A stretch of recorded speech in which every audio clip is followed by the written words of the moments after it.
Hi, I'm Nathan, the Manager Director of TLA Glazing, soon to be Home Solutions, and this is my story. Let's rewind all the way back when I was a kid. I'm originally from Merthyr Tydfil, the Gurnos, which is the roughest estate in South Wales. There's no jobs, it's very hard for people to progress in life. There's not enough opportunities where people just turn to drugs and selling drugs and alcohol, drinking on the streets. So back then, I was been living with my mum and dad all the way to the age of 4. All good. So back then I was age of 4, and on my birthday, it was around October the 23rd, my father obviously decided to take away his life. Suicide. I remember him lying on the sofa, and I'd said to my mum, can I stay with him? And she said no, and obviously we left. I didn't know about all this of what actually happened. I always believed that it was just basically like a cause of death or something, you know, something that was natural. So then we moved in with my nan, my mother's side. It was actually that it was that morning. I remember going to school. We actually got a photo, me, my sisters, and I remember we found out that our dad died. I remember our photo. I've got the photo. I'll send it to you. I'll show you it. Yeah. And my face is just unhappy. And at the age of 4, like, do you know, I knew, you know, as a kid, emotion, like, be it like having that holding the school photo and going to school. You know what I mean? I don't understand the whole thing, like, but I don't know why we got sent to school. You know, why, like, but yeah, we have the photo, and my face just says it all, like, you know, as a 4-year-old kid, being told that hurt. Obviously, having that affecting, being told so young, I think that kind of then affected my behaviour and kind of, you know, brought me into the wild Nathan when I was younger. All school, I remember in Santa Tydfil in South Wales, I was a nightmare. I remember, like, you have to speak Welsh and all, like, do you know what I mean? So it's like, guy, you've tea back, let's go have that, like, can I go toilet, like, do you know what I mean? But I wouldn't, like, back then, I mean, I was like 5 or whatever, so I wouldn't be able to said that. So I would just go to the toilet, mate, do you know what I mean? Like, I was a kid. And I remember the headmistress was walking down the aisle, poking me. Like, just like, get out, get into my office, such, like, because I was just so naughty. And then that was then I started getting suspended from school. I remember it was a school bus, and I was fighting on it, and again, I got banned from a school bus. So I couldn't go to school. So then ended up going to a different school. We then moved to Cwmfel, which is like more like 10, 15 miles away from Merthyr, where I met incredible friends. I actually still speak to them today. It's crazy, like, I haven't seen them for ages, but I will definitely meet up with them. And yeah, I was nuts in that school. Like, everyone right there would know me. We were there for about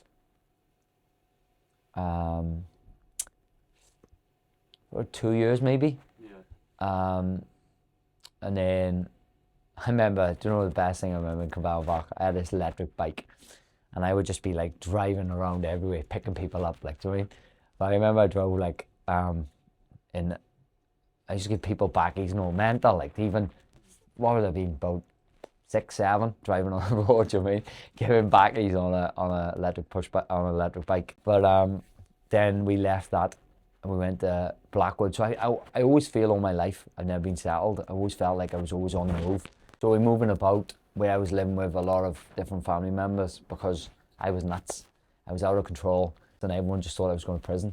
I was just off the rails, just, it had to be, I think it was definitely something to do with my dad's death. I remember, like, saying that I didn't know how he died. Nobody tell me how he died. So, you know, as a kid, we think silly things, do you know what I mean? So, like, there was people asking me, and I was like, just making up things. Do you know what I mean? Like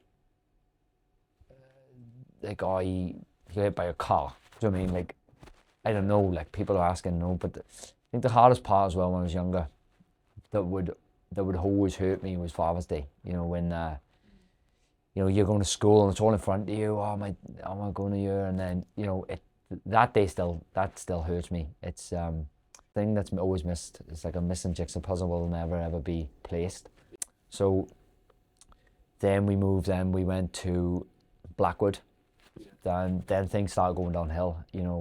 Absolutely mental in school. Like, I remember I was in the primary school there, and I was always in fights. I was always in trouble. I was just uncontrollable. I was just always just in trouble, just not listening, just doing basically what I wanted to do. No structure. So then obviously as we then edged up to the comp, again, I was still just out of control. Like, I remember when there was like science, and I'd just be like to everyone, I'd be like, what's on today? They're like, science. I was like, right, no worries. I'm not going to science, and I just pulled the fire alarm. And then everyone had to go in the car park, and then of course it was raining. I was in trouble there. I think I had the worst report day for I don't know how many years. I was just off the rails. I remember walking into science, and Miss Evans would just be like, nope, not today, mate. Go see the headmaster. I'm like, what have I done? She didn't want me in the class. Eventually, I got out of control for my mum. I was too much for her. She couldn't handle me. So I was already done with the family. I was already tried there. And again, I was just moving house to house because none of them could control me. I was always blaming, I was always blaming someone else for me. Yeah. I was never really taking the full responsibility. Yeah. But look, I get it now from this point of view, but like, growing up, it's always someone else's fault. Do you know what I mean? So I remember then I went to a care home in Rumney, South Wales. They were alright, mate. They were right people, but then,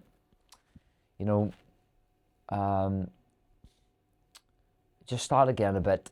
Again, my school let me down. You know what I mean? I just kept being naughty in school, and naughty in school affected me in the house. Didn't like the rules that I'd kick off. And again, then, do you know what I mean? There's only so much a carer could do, days. So I then kind of was too much for him, and then went to a different family. But it was a fella, and I never forget about him. So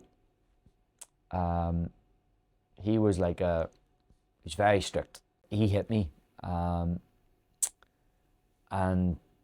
it was I think it was my, like, you get like social workers and all, and it was the day he done that. They come in, and I obviously said, and I remember the police and all, and then that was me gone, like, wiped out that day. So again, then I'm on another journey now somewhere else. Basically, I'm here for a minute, I'm going to a different one, and then I think after that, I end up going back to my mom's maybe. And again, like, it was, again, like, I was too much for her. She was, I think at the time she was still with Graham, because they got married. So I think he was still there at the time. But again, like, so much only he could do, because I was a nightmare. Yeah, it just made me feel worthless, mate. Having to nobody can want me. And having that feeling, it was like, not that someone didn't want me, but someone couldn't have me because it was just too much for them. They just couldn't bring me in. That was the night then. So I was about 11.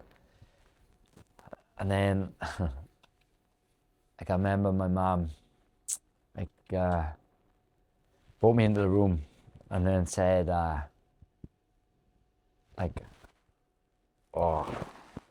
brought me in the room and then said how my dad died. And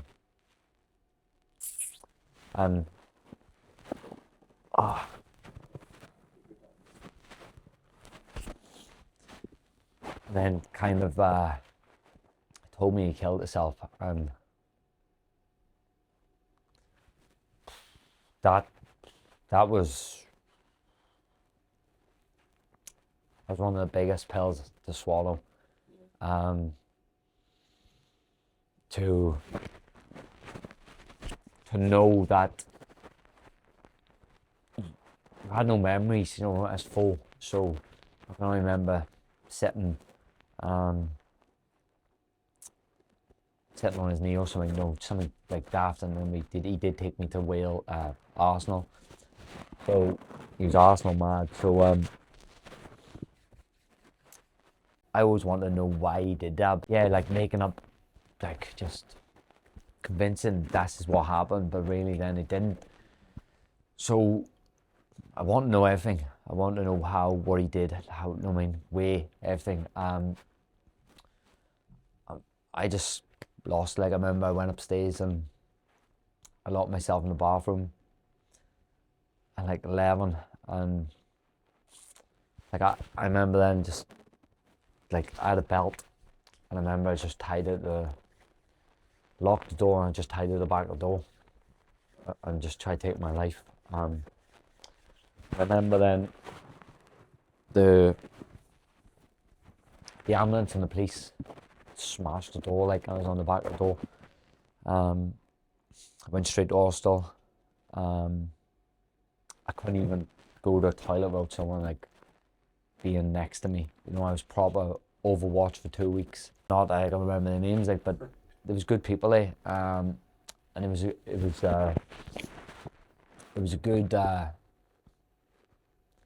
good thing they done that, because it made me realise then after 2 weeks that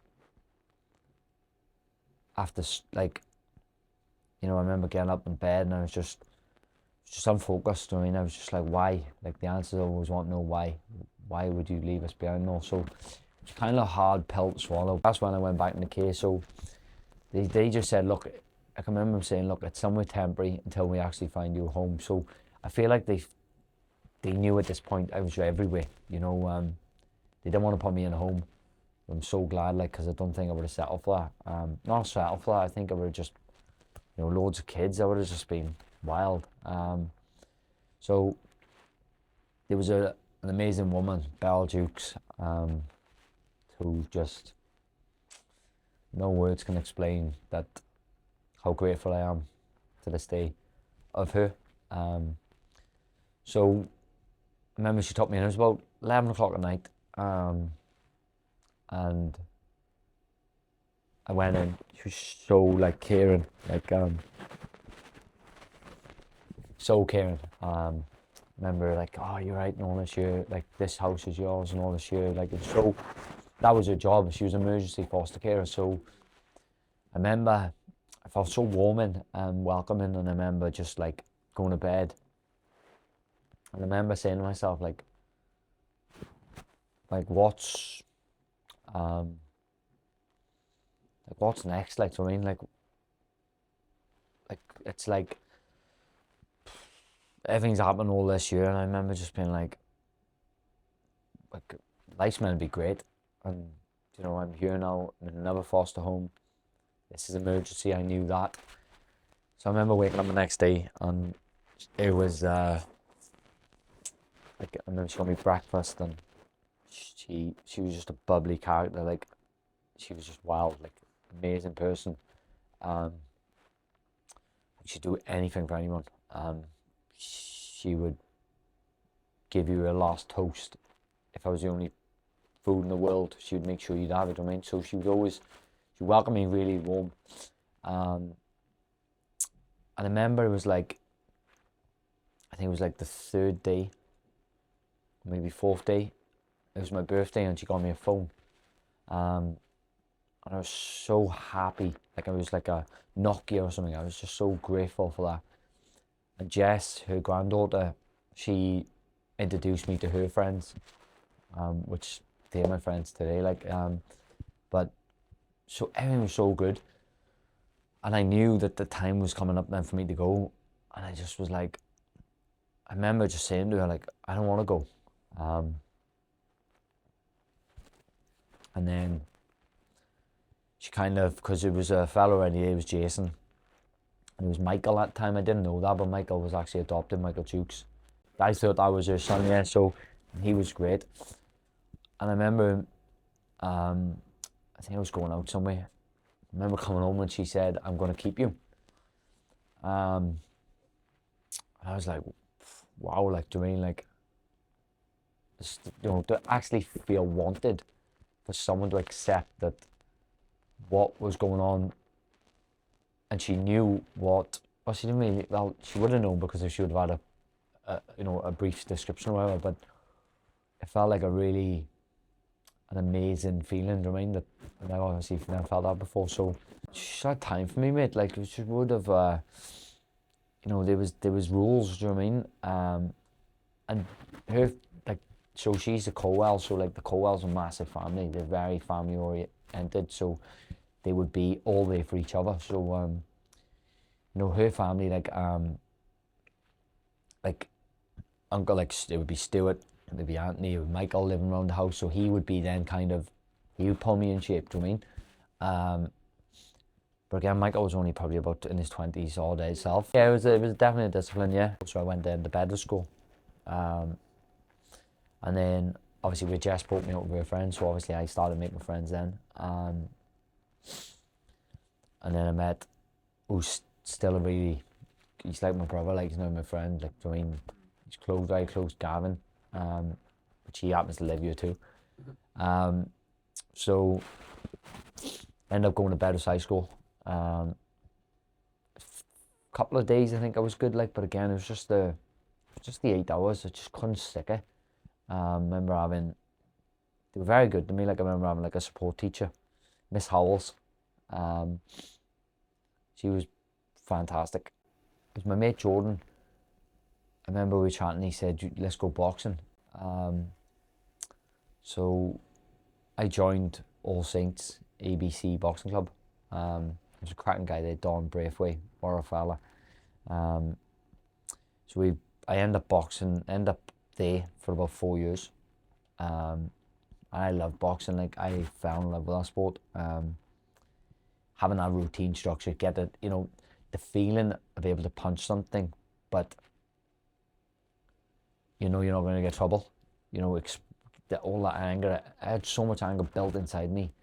After that, getting told about my dad and just everything. So it was one of the things that I need to express my anger. And I found boxing because it was good. I enjoyed it. And I loved fighting, and I just loved being in the ring, and it was good. It was a good sport. But unfortunately, again, that didn't help me in school. Do you know what I mean? I remember getting in trouble. One day I lost my report, and then Beryl had to sign to say, like, she's seen it. So school, it goes like that. School signs it, then obviously she signs off day. And I remember just having like the report, and I had a mad idea, just kind of saying to myself, okay, I have 2 reports here, Beryl signature here, which is quite easy to do. And then I could then give Beryl the good one. Then I could, on the day, do you know what I mean? And then give her that one so she doesn't see this one. And then I remember obviously coming to meeting parents, she then discovered what I did. And I got in trouble massively. I think that day was a turn, because Beryl used to love doing Skittles. And I always loved earning money, always wanted to earn money. So he asked me, and I said, yeah, I'll go. You get like 20 quid, and you get free sandwiches and all. And you would just be like, please don't get a strike, please don't get a strike, because, like, you're gonna have to pick them up. So and you're gonna have to pick them up fast, because if you're slow, like, they're gonna go mad. Yeah. So I remember doing that, and I was like, this was hard. She actually then started introducing me into that, so I kind of then had £20. I was very, very good with my money, so if I do 5 of these, that's £100. I was always on the multiply, so it was definitely teaching me value and how to work hard and how to make your own money. I was always a grafter, always had that inside me, but I just didn't have it unlocked, and didn't have the opportunity to do that. Yeah, she did that for me. It was one of the biggest lessons, yeah, and I enjoyed it. She then said to me, it was in the summer, I can't remember, I just said, oh, that's where it was, I think it was cutting her grass. So I said, when I seen a guy, I think it was a guy knocked the door, or maybe someone cut their grass, can't remember, and I said, can I have a strimmer? And there was no hesitation for her, like she said, yeah. We went to B&Q and we got a £140 strimmer, or maybe 120. And I remember, it's so funny, like, because that night she got it for me, had it all set up, and within the first day, she had her money back. I paid her back the first day. I was out knocking doors. I was doing £20 front and back. And I just knew there, right there, I knew exactly then of my potential. I loved that. Giving her money back was the best feeling ever, because then I knew that was my strimmer. That strimmer was like a golden mine. That was there to make me money. So every day I was looking at my strimmer. I was like, it's going to make me money today. So I got to that point then, I was cutting grass, and then people were ringing her house number saying, is Nathan there? So like, I'm 12 now and people are ringing, booking me in. So then we like got busy. So again, then I thought, how do I then get things quicker, because the raking, bagging up and all was long. So I then got a guy, £3 a garden. So he would rake it for £3. And then Dad buy him a bottle of either White Lightning or Stormbow. So I would then cut 5 gardens, that's £100, but then he would get then £15, and then I'd make £85. Yeah. Which, that's not bad, like, do you know what I mean? That was amazing. And then obviously when that was done, I was like, I remember we done like a thing at Gavin's house. We had like using a cul-de-sac, and we were like washing cars, you know, like not free car wash, but like car wash service. Do you know what I mean? There was a couple of people pulling in. Oh, absolutely, yeah. She unlocked something in me, that ability to know that I have it, but I just didn't know I had it. So she taught me something that I didn't know I have in myself, but she could see it. So anyway, I done that for her. And by me doing these things, then she was doing more for me then, do you know what I mean? So then I started to realize this is great.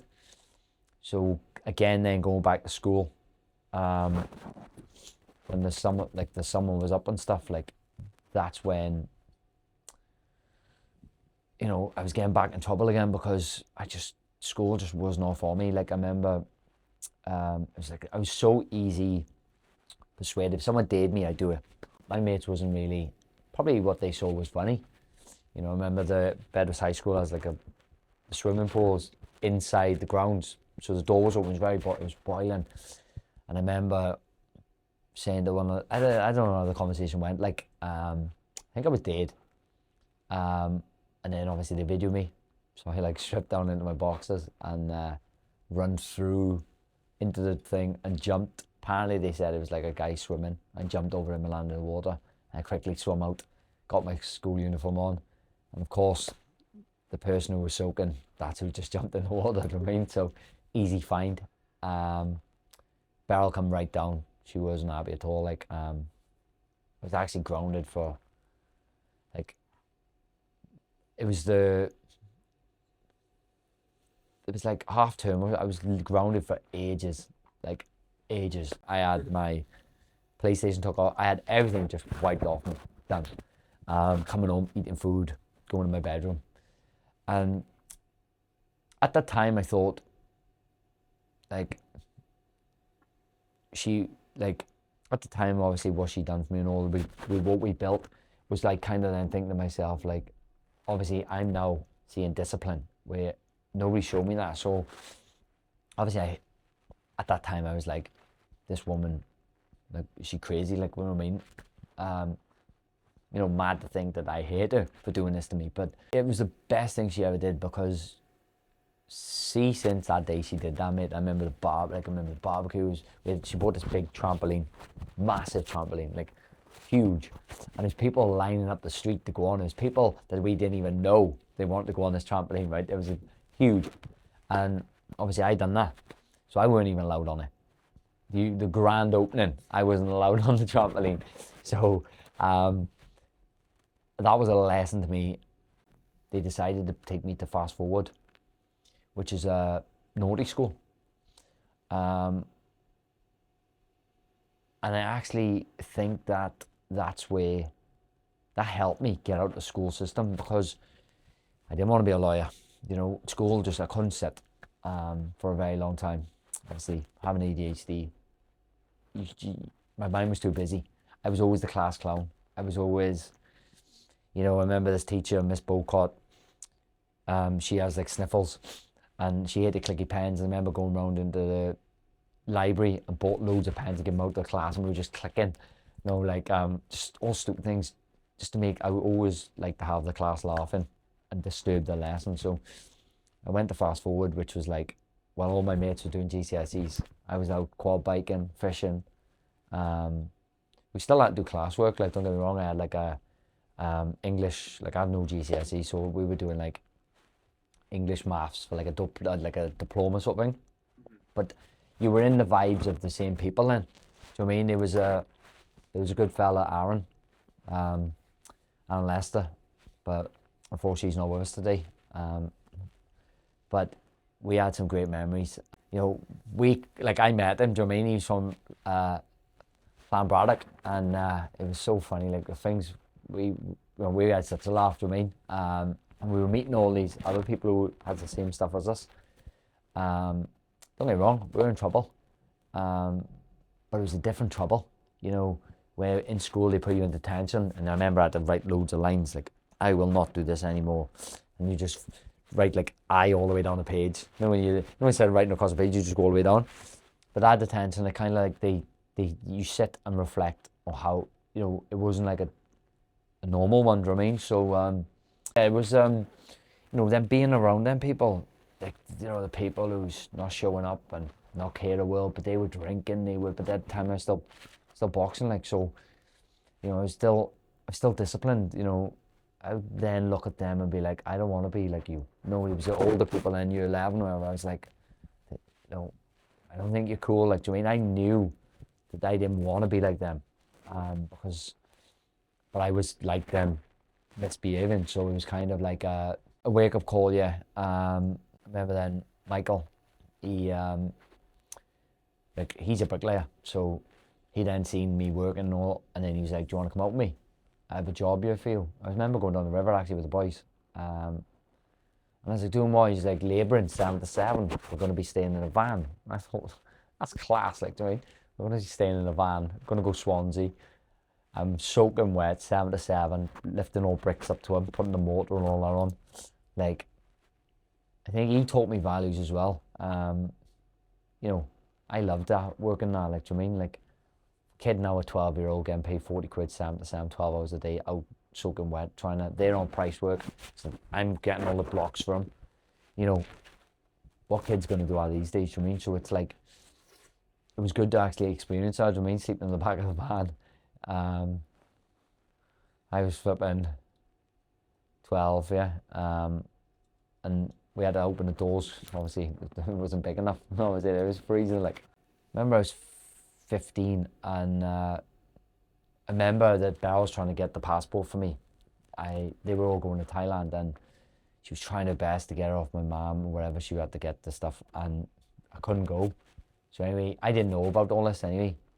I'll never forget this. Like, we were I didn't click on, like, do you know what I mean? Like, her house was here, and you walk down 10-minute walk max to get this house.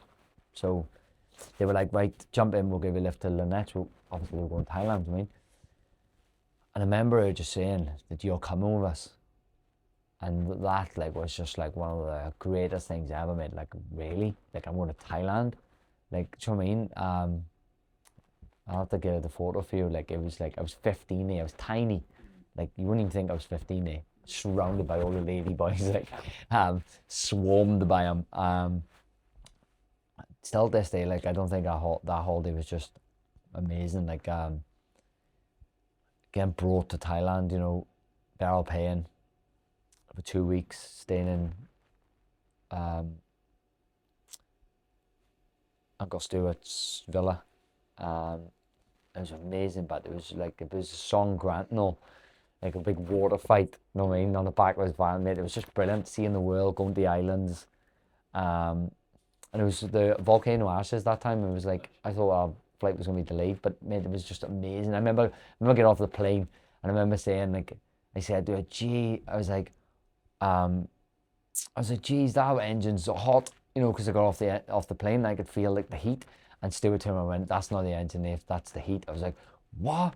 I thought it was I'd never been on a plane in my life, so I thought that was the plane's engine. That's how hot it was. But like, to me, first ever time going on a plane, first ever time going on holidays, yeah, just definitely feel like I wanted that family, and family took a liking to me. Do you know what I mean? Because obviously Beryl was in K when she was growing up, so someone like that knew then what way to kind of manage me, and then the family then obviously knew she was an emergency case, so like they knew then what to expect. But then obviously, thank God, like you know, for anyone who would hate to think with my life, I'd probably be dead or I'd be in prison right now. I don't think I would be where I am today if it wasn't for this amazing woman. Fast forward a year, I think I was about 16. I went to college, so I went to college learning construction while I was still living with Beryl. For a year, I'd done construction. And I always wanted to be a plumber. And then she knew a fellow called Pat, who had like a fire sprinkler company. So when I started working with them, it was freezing, like it was like steel pipe, freezing cold, like being on a construction site in this cold, rough, no good. Like, but then actually did my driving lessons then I was doing. Yeah. Beryl was saying that best thing you ever do is get your driving lesson. Coming from her, like Beryl would be, you know, she'd be driving like this, you know, it'd be nuts, man. The amount of times she's cried, hit the speed camera. I've never known someone to get caught 6 points by the same camera, flashing up and down, like, and yeah, she's mental. It was over everyone else's fault, when she's been bumping into people. But yeah, so I passed my test, 4th time. Failed for going too slow. Unbelievable, like this day. Actually passed my theory first time. Then Beryl took us to TGI Fridays. We went for like food. It was very nice. Just before my test, I bought a Polo. Actually did buy a car. Yes. Yeah, I bought a car because I thought it was going to... I never drove... See the way you buy a car and then you drive in it, but I didn't. So I bought the car having it sitting there. It was like power steering, no power steering at all. No. I used to sit in the night time and all, just driving on the driveway, turning the wheels. When you come to like 16, 17, you get like a leaving pack. But at the time I didn't, so I actually ended up moving in with Beryl's next door neighbour's son. That was in Blackwood, so I'm back down that way now, do you mean? So I remember then working for Peter's Pies. I went to a factory, working for Peter's Pies. So obviously I want to be a plumber. So I then, so I was working 7 to 11, or I was working nights with Peter's Pies, sorry. Then I was working plumbing in the daytime. I remember like the second day I was just like, zero sleep. Yeah. Zero sleep. I remember just falling asleep on the line, like, and all the stuff was flying everywhere, like, and I was just like, box of 10, I was like, stick 13 there, stick 14 here, and I remember then just like sending it back, because I was very like cocky, you know. I remember like people going, oh, it took us years to be able to, like, you get the sausage rolls, and you like, instead of putting 2 in, you grab them, put 4 in, you know, like that. First week, I had it sussed. You know, I was going, yeah, look at me. I'm only here for a week. People used to hate that, but I knew that wasn't a job for me, like, just paying bills. A few years later, yeah, so I found an ad. I looked at an ad. The fire sprinkler guy, he didn't have any work. So I found an ad, and I was looking at the fire sprinklers and that popped up and I clicked it. It was like £9 an hour. And then he said to me, yes, perfect. When can you start? So I was straight up there working. I ended up staying there. I then ended up just basically living out of hotels. I was working, so I was just like working all over the UK. Manchester, went to Liverpool, London, Bristol, Scotland. So eventually then I went to Belfast. I went to Belfast with this company, and I seen a massive opportunity now. I'm in a different country. Nobody knows me. The past is behind me. And the dream I've always wanted to do, just basically, I was embarrassed about who I was. I was nervous that people would judge me. So coming over here, a different, fresh thing was amazing. Like, so I was able to start fresh, and then doing all jobs for Pat. As you see, Titanic Hotel, working with him, and I just knew then. I knew I had more potential in this. So I was. I then just decided to go out on my own. That also taught me a lot of skills.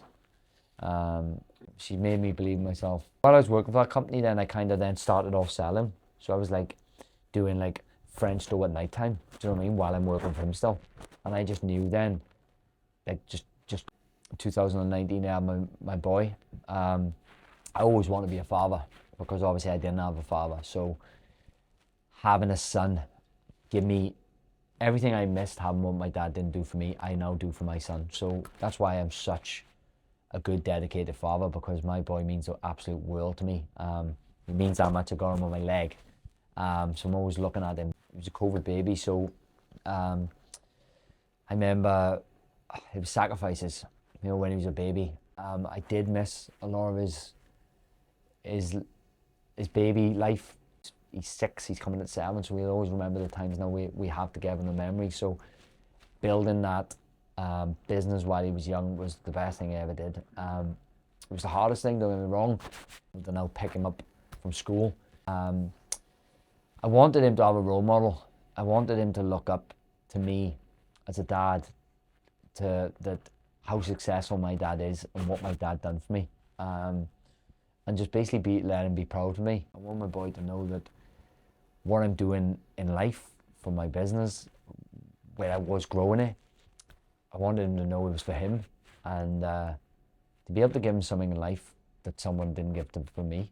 I set up a Facebook page 2019 for TLA Glazing. I had the ticket and where I wanted to go in life then. Like, I knew like the only person was to bring me to that destination was myself. So from a young age, from everything what happened, the ambition and the drive in me, nobody was bringing me to this destination. I had to bring myself. So it was me versus me.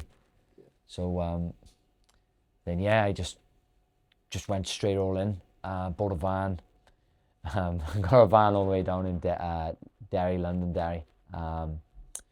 Cable ties round there. It's like, it's mental. But looking back, like, I wouldn't change it. You know, started from, I had £500 in the bank. When you see all these people saying you need a business, 40 grand, I had £500 in the bank. Then COVID come in. And then it was just all fell to me on plate. Like, I remember a builder like rung me and was like, can you glaze this thing? Like, nobody's on site, but can you go down and glaze it for us? And I was like, yeah. So I done that. Got paid. Obviously, everyone was busy. Nobody could leave the house, so everyone wanted to do the house up. So every company was absolutely chock-a-block. And then here came TLA Glazing, just sitting there. We didn't really have a diary full for a week, so people then took a chance and I delivered. Like, I remember selling my first job, one door, that was it. Sold the door there. I got another door where I met my builder through John Cully, like a bricklaying contract thing. And then the opposite then wanted their house. That's 3 doors now. And I was like, wow. And it just kept on going and going and going and going. And then I was just looking for a guy working for me, had a labourer working for me. Like, we were working mental hours, just putting all the graft in, you know. I remember like having a big delivery in Claywood Park, my first home, and like putting all the frames in the back garden, you know, all of the grass and all, like carrying it all the way through and all blocking the whole street. It was like cars going here, I'm telling them to go round. And yeah, so yeah, we just grew then slowly over the years. Every day was just a learning day for me. It's crazy, like this time last year, it was just myself, a fitter and a labourer, you know, literally. Like, actually woke up this morning thinking, wow, because this time last year I was on tools, there was a labourer and a fitter, and my labour was letting me down, and it was just a mess. And I was just like to myself, what can I do to change this? And Christmas, over the Christmas holiday, then it was loads of messages, and I was like, wow, like, how am I gonna fit these? I got pushed off the tools. I had to get someone else in, amazing Tommy and Ricky. Tommy's 35 years experience, like, and like the rest is history. Like, it's like,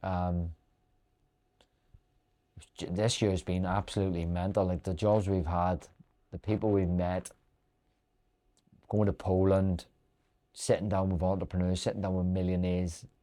Never in my life did I think that I would ever have the opportunity to be sitting with these people, and actually to think that I deserve to be sitting with these people and helping them with their projects, and able to trust me, and me then being the expert with it on the job, being able to deliver high quality windows and doors. It's like mind blowing. And then an idea came in this spring. I could see a massive gap in the market, that a lot of customers were getting let down by a lot of people.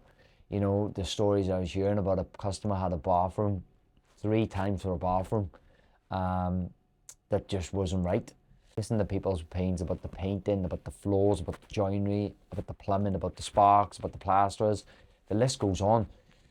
So I remember just sitting in the garden. I actually remember just saying, to Lindsay, I remember just saying, I'm going to change my name. She's like, what? And I was like, we're going to do everything. And I remember actually just ringing my social media guy, Adam, and I was just like, Adam, this is what's going to happen. Absolutely just, and I was so hyped up.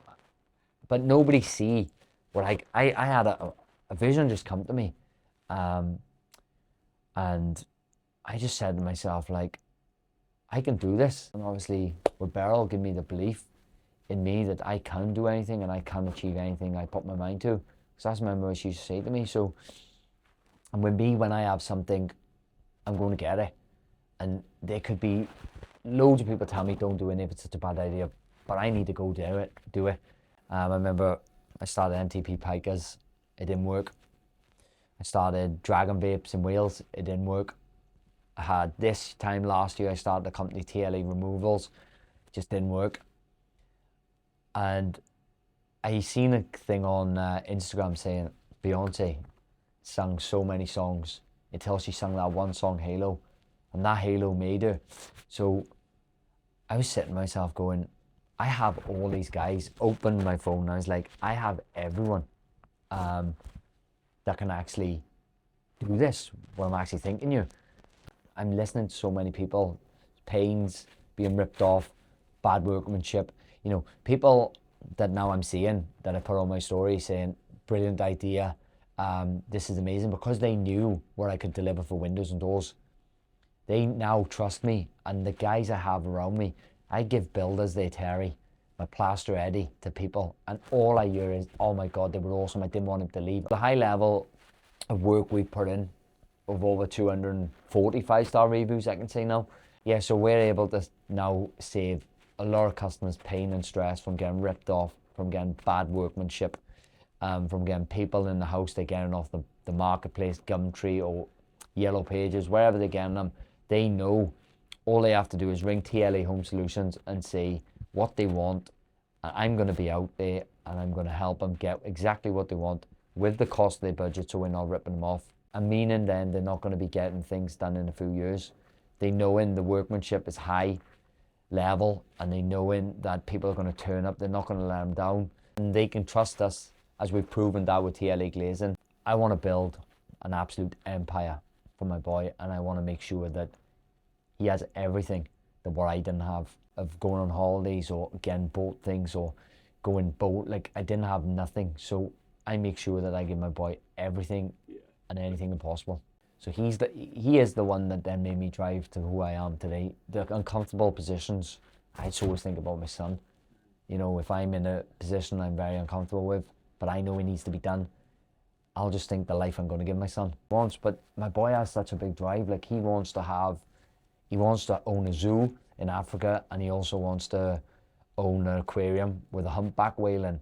And, you know, at 6 years of age, that drive already is in him. So if anyone's out there who's in the K system, or if they are in a hard time right now, my advice to you is keep going. Do not give up. You are wanted in this world, and there's no limitation in the sky. Anything is possible. Believe in yourself, because if you don't believe in yourself, then who's going to believe in you? And the biggest thing I do now is, I would suggest, is write a goal, take action, and just go and get it.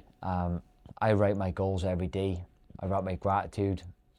I write in that things are already done, but they're not done yet. I believe in myself that much. I was at that position where you are, and I know it's not nice, but there will always be light at the end of the tunnel. You will come very strong from this, and if you need to reach out to me, I'm always here. I'd love to help people who's in the K system. If there's any events or anyone needs a speaker, I'm here. I want to basically change people's lives how Beryl changed my life. Beryl Dukes is an absolute angel, and I can't thank the woman. And the hardest part right now for me is she can't see any of this what I'm doing, but I'm going to make sure the world knows who Beryl Dukes is. I'm going to now write a book about this amazing woman, Beryl Dukes. I want the world to know who this incredible person was, because right now she's a hidden gem, and what she's done for me and what the Colwell family has done for me is unpayable. I can't thank you all enough for everything, and if this can help someone today, of me going back in my past was very, very hard. It's not something I go back to any of you guys that's stuck. The only thing you have to do if you're stuck is just take that 1 foot forward and take that step to where you want to go. No matter how bad your life is right now, do not take your own life, because you don't know who you're leaving behind, the pain you're leaving for other people. Please, just talk and don't take your life. So if you're on the K system right now, don't be afraid to reach out to me. Message me on TikTok, Instagram, WhatsApp. I want to give back as much as I can to the community, to the foster carers. You're all doing an amazing job. Keep going.